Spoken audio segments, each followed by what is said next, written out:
આગળ વાત કરીએ તો અમદાવાદમાં ભગવાન જગન્નાથજીના ભવ્ય મામેરાના દર્શન ભક્તો માટે ખુલ્લા મુકાયા છે। જગતના નાથનું લાખેણું મામેરું ભક્તિ અને આસ્થાના માહોલ વચ્ચે તૈયાર કરાયું છે। ભગવાનના વિશેષ શણગાર માટે તૈયાર કરાયેલા મુકુટ ખાસ આકર્ષણનું કેન્દ્ર છે। આ સુંદર મુકુટ મથુરાથી તૈયાર કરવામાં આવ્યા છે, જેમાં રેશમ અને જરી વર્કની કારીગરી કરાઈ છે।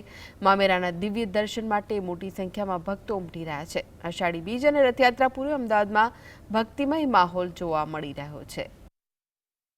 જગન્નાથનું જે મામેરું છે તે દર્શન માટે છે તે ખુલ્લું મૂકવામાં આવ્યું છે અને ભક્તો મોટી સંખ્યામાં જે મામેરા છે તે મામેરાના દર્શન કરવા માટે આવી રહ્યા છે। ત્યારે તમે જોઈ શકો છો કે જે ભગવાનનું જે મામેરું છે તે મામેરામાં આકર્ષક ડિઝાઇનર વાઘા જોવા મળી રહ્યા છે।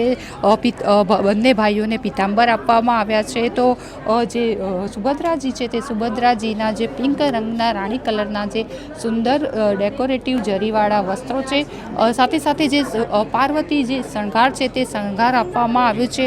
નાની બિંદી નેલ પોલિશથી માંડીને નખશીક શૃંગાર છે તે જે સુભદ્રાજીને છે તે અર્પણ કરવામાં આવ્યો છે। ખાસ આકર્ષણનું કેન્દ્ર જે ભગવાનના જે મુગટ છે તે મુગટ જોવા મળી રહ્યા છે।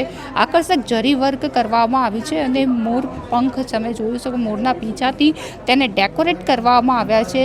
રજવાડી મુગટ કહી શકાય તે પ્રકારના મુગટ છે તે ખાસ આકર્ષણનું જે કેન્દ્ર છે તે બન્યા છે। તો સાથે સાથે તમે જોઈ શકો છો કે જે મોટા હાર છે તે હાર અર્પણ કરવામાં આવ્યા છે। સોના ઉપરાંત જે ચાંદીના જે અલંકારો છે તે પણ જોવા મળી રહ્યા છે। ચાંદીની પાયલ છે, ટીકો છે, જે હાથના પાંચા છે વગેરે પ્રકારના જે આભૂષણો છે તે પણ અર્પણ કરવામાં આવ્યા છે। કહી શકાય કે જે લાખેણું મામેરું છે તે જગતના નાથને અર્પણ કરાયું છે। કેમેરામેન ભીખાભાઈ વ્યાસ સાથે ચલગદિયારું, GSTV, અમદાવાદ।